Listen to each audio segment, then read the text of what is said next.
Ahora sí, importada de Austin, Texas, la doctora en filosofía de la Universidad Johns Hopkins, especializada en teoría moral y política y profesora de la Universidad de Texas, la doctora Tara Smith, quien presentará Libertad de Expresión, Mentes, Libres y Mercados, Libres. Por favor, denle un aplauso de bienvenida a Tara.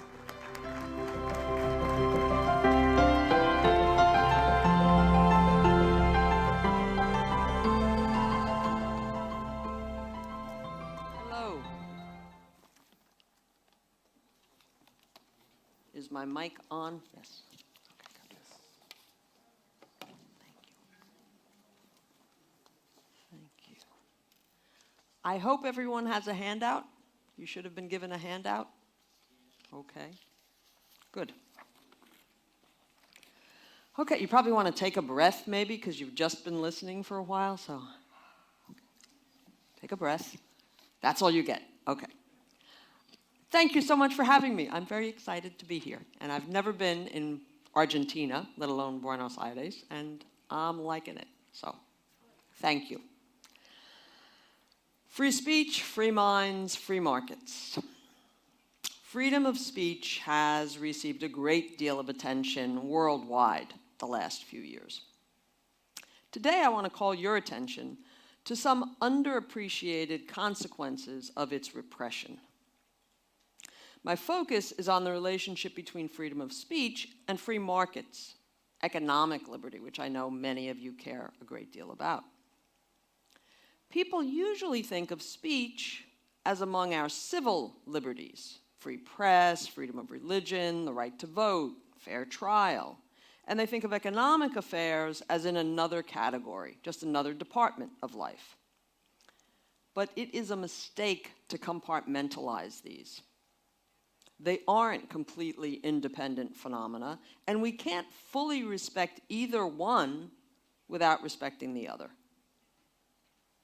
Speech isn't important only for those who are interested in political issues or expression, political expression, artistic expression, religious expression.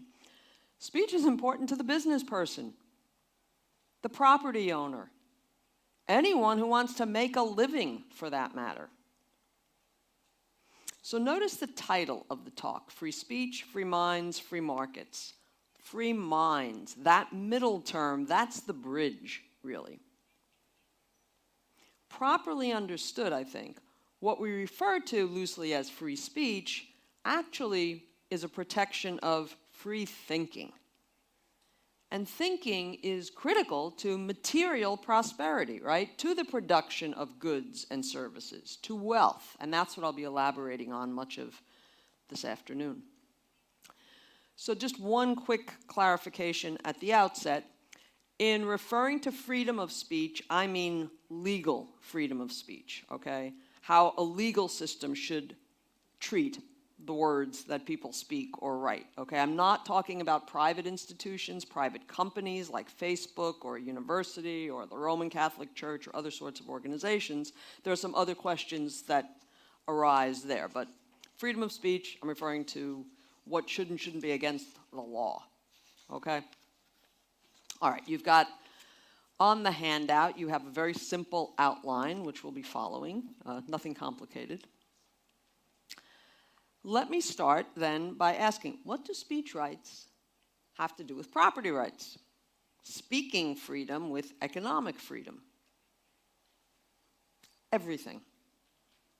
Consider a quick blitz of cases where speech is important to business, okay?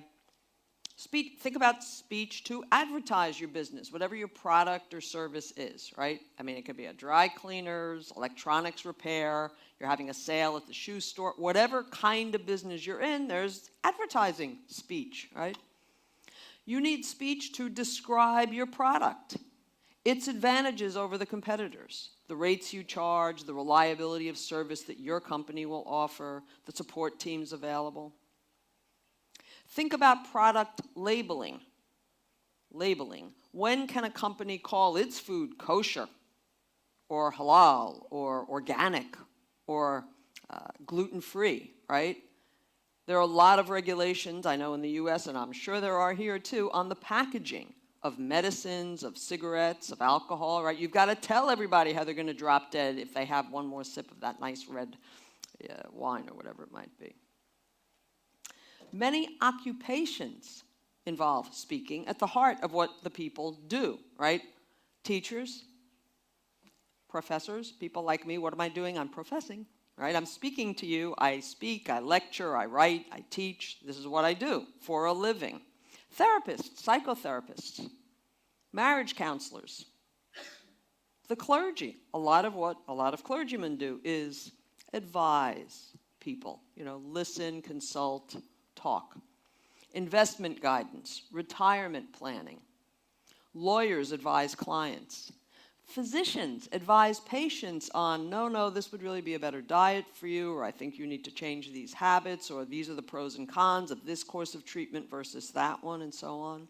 There are people who give dietary advice, physical exercise advice, trainers, tour guides, the architecture of the basilicas of Buenos Aires, or whatever it might be. I mean, if you just start thinking about it a little bit, you quickly realize, gee, there are a lot of professions in which speaking is absolutely central, okay? So the point is simply that speaking is frequently at the center of an economic service that's being provided.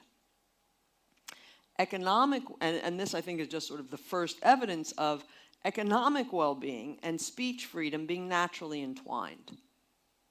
How free we are to speak directly affects our economic conditions. So freedom of speech, it's not just one narrow compartment of people's interests or activities.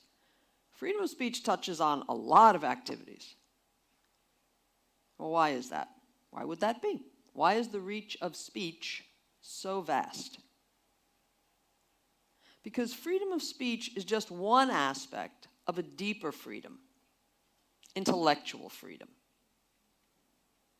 which is what in the US, the First Amendment safeguards. And I've put for you our First Amendment, which I'm sure some of you are already familiar with, on the handout, the actual language of it. I won't take the time to read it. But what I'm saying is, what this amendment really protects at its heart, what all of the different elements that it names have in common is intellectual freedom. So why would it make sense to safeguard intellectual freedom? Well, in America, there's certain historical background. The Americans' experience, the colonists' experience with Great Britain and other nations in Europe at the time were some of the immediate instigators for their wanting freedom of speech. But forget about American history, right? Philosophically, and thus applicable to anyone in any country with any history, right? Philosophically, I think there's a two-part reason, essentially, as to why it would make sense to protect intellectual freedom. And these are on the outline under 3, A and B, right? The two reasons: intellectual activities' inability to infringe on others' rights, and the value of the mind. I'm going to elaborate on each of these now, but first, one background point. Let me just say, it's really hard to see you because of the lighting, so I don't know how you're doing. You with me? Am I speaking too quickly for the translators, or is this okay? All right. Thank you for those who've... Oh, it's okay? Oh, I don't know. Somebody's waving. That's a little okay. Thank you. Thank you for giving the right answer. At least makes me feel good now. Okay. So I do want to elaborate, but one background point.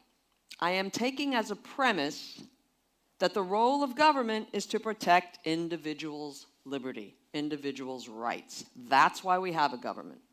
That's its mandate, its mission, its sole mission, its sole function. That means that a legal system is to do everything necessary to protect individuals' rights, and only that which is necessary to protect individuals' rights. No more than that, okay? So that's my background premise here. So given that framework for the function of government and of law, how would intellectual activities then fit under that? How should they be treated, your intellectual activities? They should be left alone, left free. Why? Because intellectual activities as such cannot infringe on others' rights, right? This is my point 3A there. One person's thinking cannot take anything away from other people. Now, I emphasize, intellectual activities as such can't infringe on others. There are special circumstances in which a person's speech, along with certain other elements, could convert it into infringing on rights. If I engage in fraudulent speech or libelous speech, for instance, and there are a few other such conditions. But the point that's crucial to get is that thinking of itself can't infringe on anybody else's rights. Think about what you're doing when you're thinking. Think about some of the different forms that thinking takes, right? I'm thinking, I'm pondering perhaps, or I'm doubting, I'm questioning, disputing, challenging, ruminating. There are many different forms, right? Like this is what you're actually doing when you're thinking. You're wondering, you're speculating, reflecting, explaining, you're trying to come up with examples, you're mounting arguments, you're drawing inferences, you're drawing conclusions. When you're doing any of those things, there are other ways in which we think, right? When you're doing those things, that doesn't deprive anybody else of anything that's theirs. It doesn't render anybody else's lives in any way less theirs to control. Their freedom is intact, right? Because what goes on in my head can't twist your arm. Even if I express what's going on in my head, I tell you about it. Isn't that fascinating? You really want to hear what Tara thinks, right? Even my expressing what I'm thinking can't make anybody else agree with me, let alone act on what I say, right? My thinking simply doesn't have the power to move your minds. To be sure, I would like to be an effective speaker, right? I want people to hear me and not just hear me.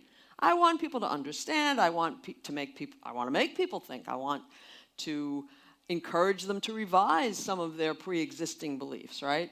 But whether or not that actually happens is not in my power. It depends in part on what I say, obviously, whether I'm an effective speaker, right? But it depends on the people who hear me and how you individually appraise what I say, and then whether or not you choose to do anything about it, right?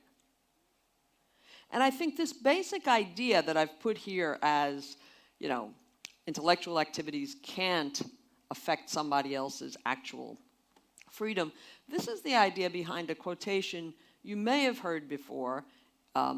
It's from Thomas Jefferson, who Aaron Smith referred to a few times this morning. And I did put it on the handout. Jefferson famously, at least famously in the US, once observed, "It does me no injury for my neighbor to say there are 20 gods or no God. It neither picks my pocket nor breaks my leg." And the point there obviously isn't that he's talking about God. It's like ideas, right? Ideas don't twist arms. Now contrast. I've been saying intellectual activities don't have the power to infringe on others' freedom, right? So contrast physical activities. When I engage in physical activity, I alter the physical environment in ways that are more capable of limiting the freedom of people around me. They're at least more capable of that, right? If I hurl a grenade, for example, or bomb a subway, or bulldoze your home, physical actions, our setting changes and you're impacted. Your range of activity is constricted because of what I've done. I affect your freedom whether you like it or not, right? Regardless of audience cooperation. If I stick a knife in you or shoot you, you're going to suffer whether or not you think certain thoughts, right? Even if I'm not trying to hurt you in any way, but I do certain physical things, like I take that last parking spot in the lot, right? Or I'm swimming in that lane of the pool, so you can't be there at the same time swimming, right? Because these are physical activities, you are unavoidably impacted. But again, the contrast, intellectual activities don't work that way. Intellectual activities by themselves cannot deprive other people of anything that's theirs. They're different. Intellectual activities are different in kind, and they're different in the one respect that the government has reason to care about, namely their relationship to other people's rights. So that's the first reason for intellectual activities' special legal status. It stems from the function of government. Because intellectual activities of themselves cannot violate rights, they are off limits to government restriction. Okay? So next, let me elaborate on the second reason why in the US our Constitution puts intellectual freedom in this special category. And that's 3B on the handout, the value of the mind. And I think this will also bring us back to the economic realm a little bit more directly. And here I want to begin with a more basic question. Why is freedom valuable? It's not valuable as an end in itself. It's not valuable because people like it or people want it.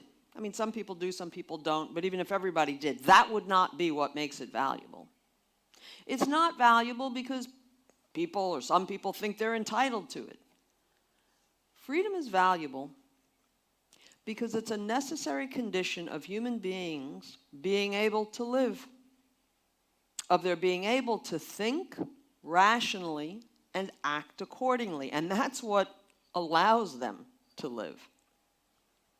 It is only action that's guided by reason that can enable human beings to meet our needs. Therefore, the ability to reason, and more broadly, the ability to think, is critical. When we erect a government to protect individuals' rights, we mustn't lose sight of the reason why that is valuable, which is so that man can reason and thereby prosper. It's important to recognize that freedom of action without freedom of thought is no good. Because action without reason is of no value. Action without reason is at best pointless, at worst destructive. If a government think about this for a second. If a government protected people's actions, their physical actions, but not their ability to reason about their actions, it wouldn't do a damn bit of good. Intellectual freedom is what makes physical freedom worth having. The mental activity of reasoning is what enables a person's physical activities to be constructive, to be objectively valuable. Think about natural resources for a minute. I'm sure you have probably used that term in Spanish, right? Natural resources. Think about them for a minute. Well, minerals in the earth alone do not satisfy our needs. There's a nice line from Steven Pinker, you know, the MIT linguist and psychologist Steven Pinker. I'm sure many of you are familiar with him. He wrote in one of his recent books, quote, "Humanity does not suck resources from the earth like a straw in a milkshake," close quote. It's thinking, as he realized, right? It's, as many people have realized, it's thinking, it's people's ideas, their formulas, techniques, blueprints. That's what makes the physical stuff useful to us. So again, the point, because mental activity is what enables a person's physical activities to be worthwhile, the preservation of its freedom, of mental activity's freedom, is critical. You can only reason about an issue when you're free to explore it, free to consider novel suggestions, confront objections, give ideas, or workshop. Boy, before I knock down the podium and the glasses, let me get a little more organized here. Sorry. And I realized I forgot my ever-important watch. Okay. Is it really that late already? Okay.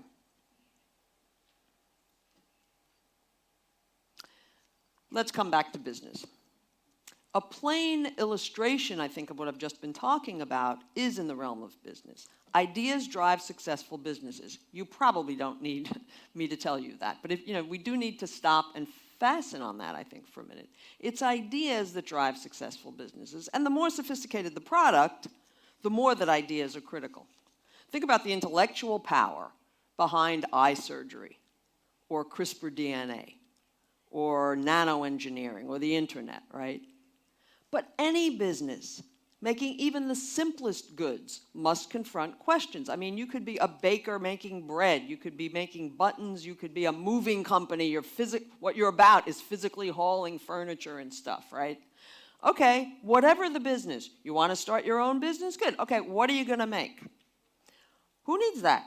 Why would anybody want that? Why should people buy yours if there's already that product on the market? How is yours going to be different? How is yours going to be better? Is it better? Are there any respects in which it's not better? Are you going to address those or not? What are you going to say about those? Notice you got to answer all these questions. Right? If you have a, at all viable chance of success, you've got to be thinking hard about these things. How are you going to battle the perception that your product isn't that good or isn't particularly an advantage or useful? You need to think about things like, well, what's been tried before? What's worked? What didn't work? Why did it work? Do your own analysis of what you think you can do differently and better. We're not done yet. You've got a lot more thinking to do, okay? How are you going to advertise your product? What angles are you going to play up? Where are you going to advertise? To what audiences? To all audiences, or to people of a certain age cohort, or people who live in certain regions and not others, people of a certain economic status? Are you going to give everybody the same message?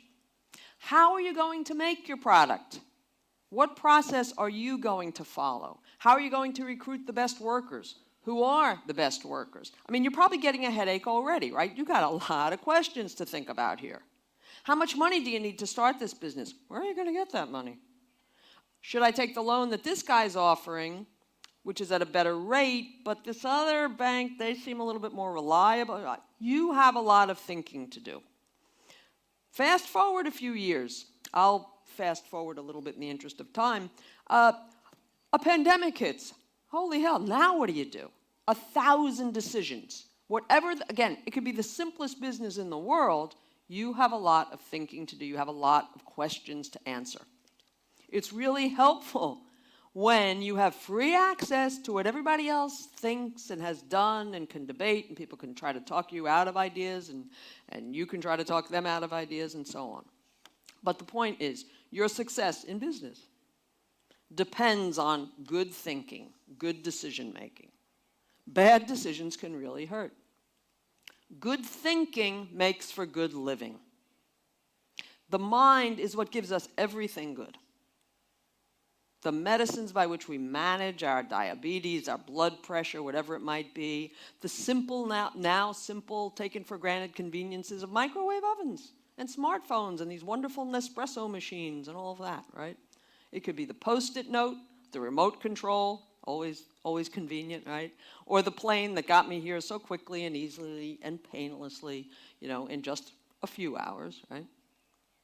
In other words, on just a little reflection, it's easy to see that freedom of thought is central to material well-being so that people can figure out how to make a better mousetrap, okay? Answering all of these practical challenges requires the free flow of ideas, the airing of different possibilities, alternative hypotheses, questions, challenges. We need the oxygen of free thought in order to figure out what's what, and then what ultimately it'll be most fruitful for us to do. So the lesson is, intellectual freedom is valuable not only so that you can express political dissent, or write poems that you like, right, or practice the religion of your choice. Intellectual freedom is important for leading your life in every sphere, your work life, pursuing material well-being, as well as your personal life, spiritual well-being. Ultimately, material and intellectual freedom are two sides of the same coin. So here we're up to number 4 on the outline. You couldn't truly have either one without the other, intellectual freedom or material freedom. They're both forms of expressing your core right to autonomy, to control your choices, your freedom to lead your life as you like.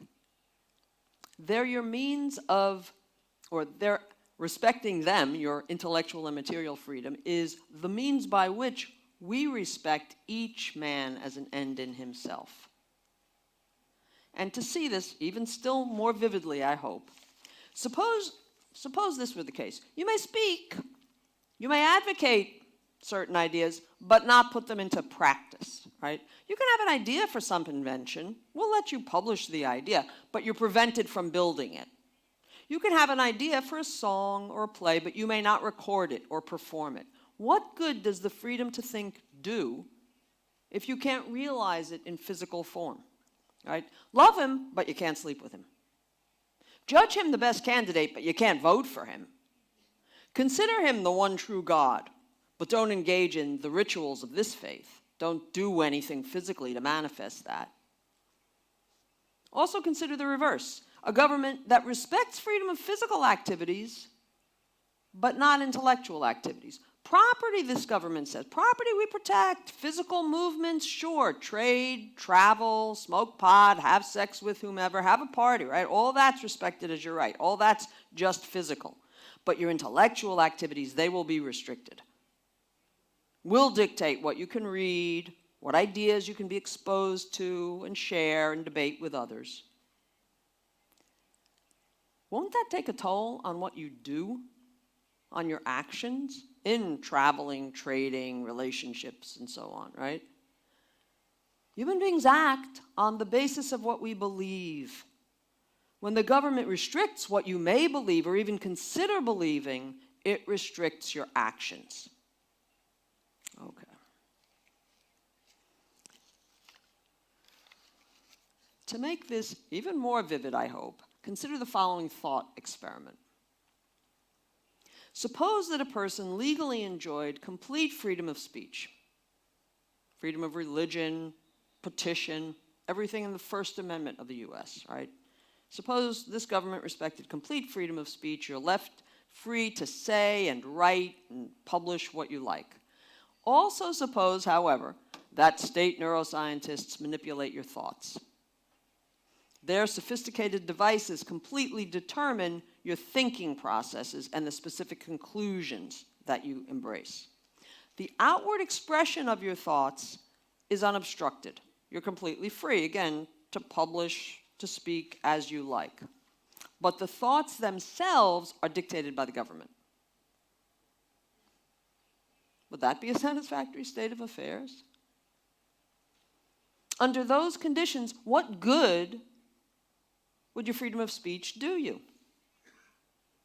What that scenario reveals, I think, is that it is not speaking or reading per se that warrants legal concern.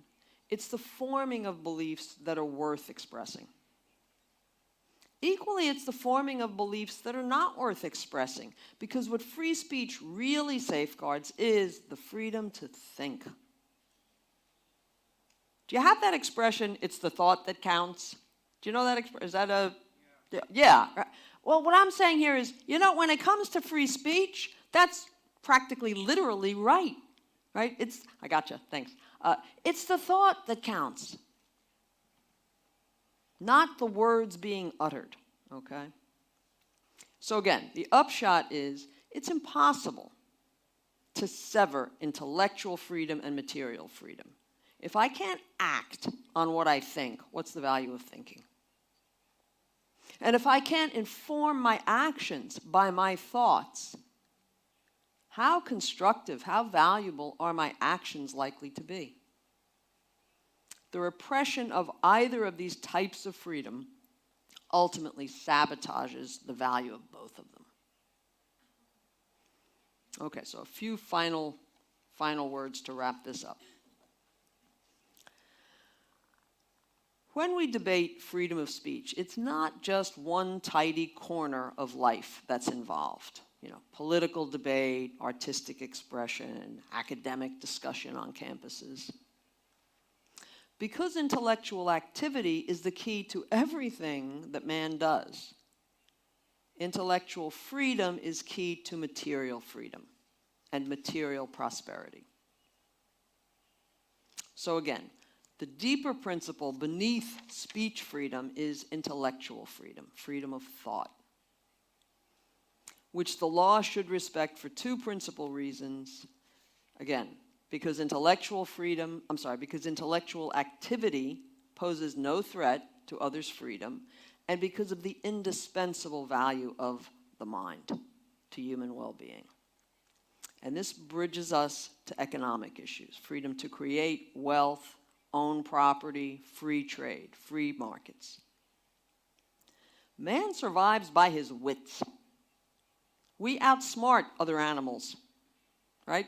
Some of them are a lot faster than us, or bigger, or stronger than us, or they've got claws and all sorts of special things that they could do us a lot of damage, right? But we outsmart them. We outsmart them.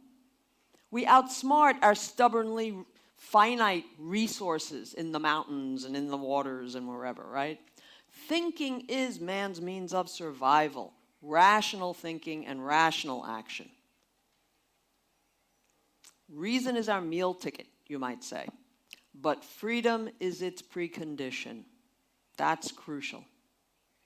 Because you can only reason about an issue when you're free to explore it, to consider novel suggestions, unusual hypotheses, criticisms, the whole gamut.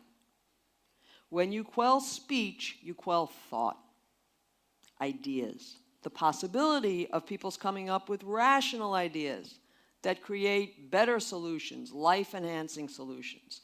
When you quell ideas, you quell progress, material and spiritual, and all of our lives suffer the hit. So, all the reason to protect all sorts and all manifestations of freedom. Okay, so I think we have a few minutes for questions, right? Am I right? Good, good.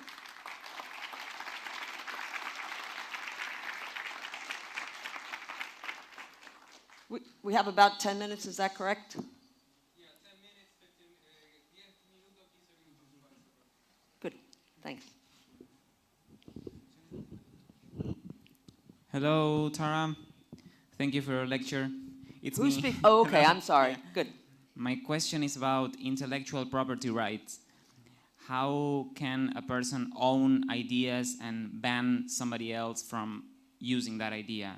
Okay. If I have one idea for the first time, how can I expect the government to ban other people to use that idea? Okay. I have to say, I am not a property rights expert, so take this, truly, that's not an issue I've thought a great deal about. But the person who makes something valuable that didn't exist before, right, deserves the reward for having done so. So I think it makes sense for the government to safeguard at least for a certain period, perhaps not indefinitely. And this is where I know that there are some issues, and those I really haven't thought through, of how long should the term of a copyright or a patent be and so on, right? But I think the important thing, or at least one of the really important things here, is simply that somebody made this thing valuable. Somebody came up with the ideas and did the work and maybe did the trials and so on, such that now there's this valuable thing that other people, if they want it, if they find it valuable, that would not have existed but not for her or him, right? So he would seem the appropriate person to say, well, I'll share that with you. You can use this formula for how to do this on these conditions at this price. Thank you. Thanks. Hi, Tara. I was going to ask the same question, but I have another one. It might be a basic question, but where do you think we should draw the line between our freedom of speech and freedom of thought and saying things that might offend or harm somebody else, even if it's not in a physical way? A good question, a very live question in recent years around the world. I gather there's some debate here just in the last few weeks about hate speech, again, because of the attack on the vice president or vice presidential candidate? I forget, but anyway.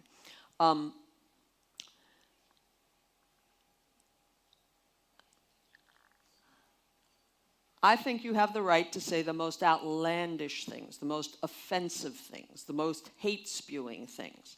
I don't think there's a right to libel someone, okay? But I don't think there's a right to fraudulently misrepresent what I'm selling you or anything like that. But I I don't care how offensive it is to Muslims that Salman Rushdie wrote the books that he wrote. He has every right to say those things, because if you're offended, you're offended. That takes nothing away from your freedom of action. That's one point. I'll make one or two others. And I don't mean to get preachy with you. I mean, I'm staring at you. No, I mean, it's a good question that we all need to be thinking about, right? But I don't have a right not to be offended. You know, you're offended, you're not offended. Also, one really important aspect of this to notice is we speak of, oh, that's offensive speech. There's no such thing as inherently offensive speech. Offensiveness is in the ear of the beholder, or, you know, the eye of the person who sees that cartoon or what have you, right? There's no such thing as some speech that is inherently offensive. It's offensive to some people and not other people. There are jokes that some people laugh at and some people find offensive. So, but that's really important for the government and for the law. Laws need to be objective. They need to define kinds of action, you know, if they're going to prohibit something, that is objectively identifiable in advance. I've got to know what the rules are, what the laws are. If the offensiveness of speech is in the ear of the beholder, I don't know how to stay out of legal trouble. There's nothing I could do, because this might be offensive to this person or that person. Offensiveness is a little bit like deliciousness. It's delicious to her, but you should hear the things that some Americans eat on Thanksgiving. They turn my stomach just hearing about the marshmallows that they put with their sweet potato. I mean, it's disgusting, but some people love it, right? But there's no such thing as, oh no, they're wrong about what's delicious, nor, you know, they're wrong about what's offensive, even if many, you know, I might agree that certain things, yeah, I'm offended by that too. So I'm making two different points here. One is simply that there's something problematic for, fundamentally problematic for a legal system in trying to have rules and enforce rules about inherently subjective phenomena, such as offensiveness, okay? But again, even the deeper point was the first one I was making, which is there's no right not to be offended. Being offended, being hurt, being reminded of past pains, and I don't in any way mean to make light of the very real upsetness that can, and that's just to put it mildly in some cases, that can be triggered by some of what other people say. But I don't have a right that everybody else cotton to Tara's tastes, history, experience, and so on, any more than anyone else does. So sorry, I went on way too long about that, and I can't, anyway. But thanks for a good central question. Hi, Tara, great talk, thank you. So, can you elaborate a little bit more about how having a First Amendment in the US Constitution that protects freedom of speech and related rights have made it so the United States is one of the freest, most prosperous countries in the world? And the reason I ask is because in Latin America, but not just Latin America, but other countries that are way less prosperous, we don't have such a strong protection constitutionally of our freedom of speech. People here will be familiar with the INADI. You were just talking about being offended, and you know, one does not have a right to be offended. But here, if you're offended, you can, you know, go tell the government, and the government will find the person that offends you, like quite literally. Do you think we all need like a First Amendment type of provision in all of our constitutions as one of the requisites to achieve freedom and prosperity? Well, yeah, I mean, yes, in the sense that you can't, you know, the whole point of the talk was you can't segregate these two things and say, oh, we protect property freedom or we protect material freedom, but not intellectual. The two go hand in hand. I mean, the basic idea of the US Constitution as a whole is each person is an end in himself. And he has the right to lead his life however he likes, in whatever sphere, intellectual, not so intellectual. He could be a thinker, he could not read a book, you know, after the last day he gets out of school, you know. But you have the right to lead your life however you like, doing whatever you like, material activities, intellectual activities, as long as you don't infringe on others' like rights. And the more that any government, whether it be reflected through their constitution or not, tries to restrict some, but, I mean, well, if you restrict any of a person's freedom, it's going to have bad consequences across the board. You won't be able to just keep the consequences of not respecting people's intellectual freedom. Oh, that just means we'll have calmer political debates or something like that. No, I mean, we live on ideas. Ideas are, that's why we do outsmart the other animals and the resources and so on, and we're able to keep having bigger and better lives. Because people come up with great ways of doing things, but they can't do that if they're told, well, no, you have to believe what the church said. Again, let's go back to the talk this morning on the Enlightenment. No, you can't veer from what the church says about the planets and rotations and so on. And you can't veer from what the nudgers in charge in Washington or in Buenos Aires say about this is the right way to treat other people. So yes, I do think that a more self-conscious, explicit dedication to we will respect your right to think for yourselves, to intellectual freedom, and then, have it out in debate. But that's how we come up with the best ideas about political systems as well as building the better mousetraps, just to put it in simple terms. Thanks. Okay, one more question, mine. So Tara, thank you for the amazing talk. Where do we draw the line between just freedom of speech and maybe shouting to someone in their face and telling him, I don't know, you're an idiot, or I don't know, like being aggressive with someone, not physically, but... Oh, so do you mean something like maybe harassing someone verbally? Okay, I'm not going to give you a precise answer on where do you draw the line, but I do think there is such a thing as, there's such a thing as verbal harassment. I don't think it occurs nearly as frequently as people allege, right? But I mean, if you've made clear to me you don't want to hear from me anymore, and if I stalk you or sort of, invade what is truly your space to persistently subject you to my vitriol about what a jerk you are for being interested in objective or whatever it might be, I do think there, but that's because at certain stages it becomes a deprivation of your freedom to make your own decision, right? It's getting in the way of your freedom to control your, not to control your environment, but to choose your own actions, right? If it is so intrusive and insistent. So I do think there's such a thing, and I don't know exactly where you draw the line, but it would have to be on those bases of how are you, is he putting himself in a public place to expose himself and then saying, oh, I don't want to hear this stuff. Well, if you go to Hyde Park Corner in London, you're going to hear a lot of different discussions, right? If you come to a lecture here, you're going to hear certain things you might not like, but you put yourself in that. So you can, oh, man, my God, all day these damn objectivists and libertarians, they're really, having at me. Okay. Thank you.